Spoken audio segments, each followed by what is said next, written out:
it's Emily from Womankind Health, and today I'm going to talk to you about the pelvic floor.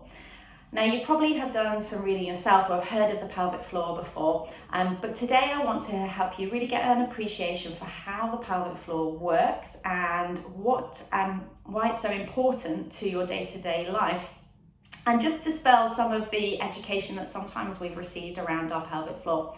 So I'm going to use a couple of models to help demonstrate what we're talking about. So if you haven't seen this before, this is a pelvic model. And if I stand up next to the pelvis, you'll be able to see what I'm talking about. So the pelvis is this area here that sits around the center of the body. So if I place it in front of me where it would sit, so if you place your hands, so run your hands off your ribs and place your hands here on that bony rim of your pelvis, that is exactly the same as running your hands down and resting it here on this rim. So that is your rim. So that's what you can feel here. So a lot of people say, oh, put your hands on your hips. Actually, this is your hip down here. This is your pelvis. So hands on your pelvis is what we should say. Okay, now the front bone here is your pubic bone that sits right here at the top of your groin, and at the back you've got your tailbone that if you run your hands down off your lower back into the crease of your bottom cheeks, you can feel it curling in, and that's exactly what it does. Can you see how that joint comes down and curls in towards the pelvis? So it's scooping forwards into these muscles. So you've got this lovely continuum through the tailbone all the way around and up into the front of the pelvis, and it's the same side to side. We've got this continuum here. So it does quite often get described as a bowl shape. But what I want to do is just clarify a few things. Now, a lot of us have been, I'm going to bring in the second model, a lot of us have looked at information about our pelvic floor or about pelvic floor exercises, and we often see this picture of the pelvic floor where we've got a straight line. So we've got a side view of our pelvis, we've got this straight line for the pelvic floor and maybe a straight tube for our vagina. That is a very, very simplified version, and often we will hear people describe the pelvic floor as a trampoline, like it's this flat sheet that sits inside your pelvis, and that grossly just completely underdescribes how the pelvic floor works. Now, the pelvic floor muscles are made up of 3 layers of muscles. We've got our outer layer of muscles, which if I bring this really close, you can see how there's this kind of like ridge, this figure of 8 ridge of muscle around the opening of the vagina and the back passage here.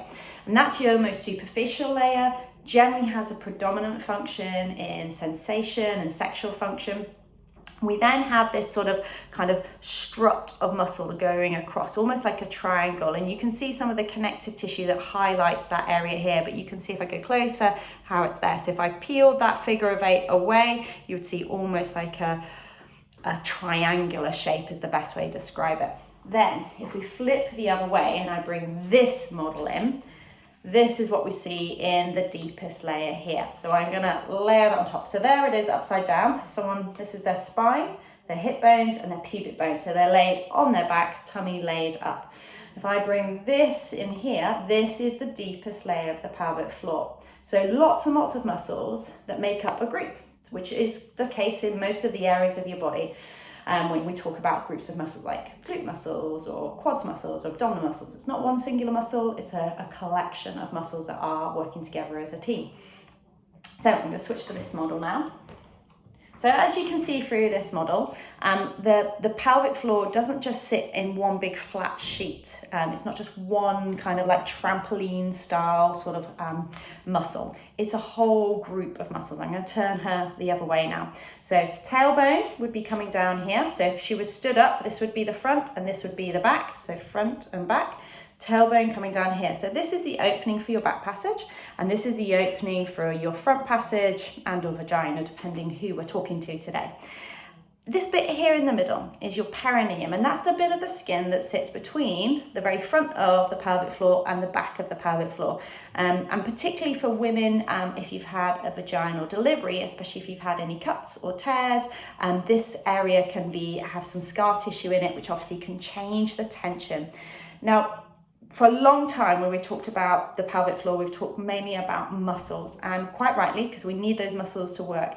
But those muscles are encased in connective tissue that we call fascia. And your fascia is like your bounce, your recall, your spring to your body. And it encases everything. So for for education, we do try to kind of break things up to explain how things work individually. But in doing that, we kind of dismantle a whole entire sort of functioning unit. And actually all of this works together encased in that connective tissue.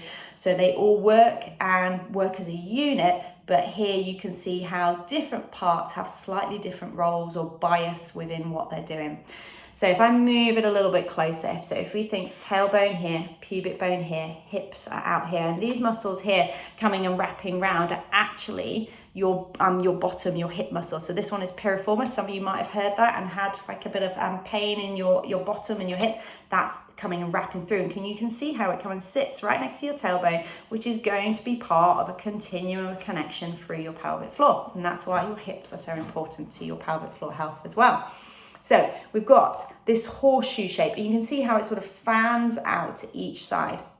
So when you squeeze your pelvic floor, rather than just bracing and holding, really what it's doing is scooping. So if I turn it this way again, so we think back and front, and I'll tilt it very slightly so you can see what I'm talking about. Think of an action scooping forwards, lifting and supporting those organs, but also just as important, actually relaxing and releasing down. So it's not just about having a pelvic floor that grips and lifts and holds. You've actually got to be able to release it, because if you can't release it, we get conditions around pain, we have problems with emptying our bladder and bowel, and we can even struggle with things like just simply sitting down if our pelvic floor isn't relaxing as well, and it can cause irritation at the coccyx and cause pain during sex. It can cause pain or difficulty emptying your bladder and bowel. So this is a busy area in your body, and you've got within this, let me move back to this previous model. Now you can see here, we've got the uterus and some ovaries sitting in here, but you've got your back passage would be coming down here, and then your bladder would be sitting in front here. So you've got a very full area. And as I said, often when we've looked at pictures on leaflets or maybe on the internet of our pelvic floor, we see this flat straight line for our pelvic floor, this straight tube for our vagina, and that doesn't really represent how dynamic the area is.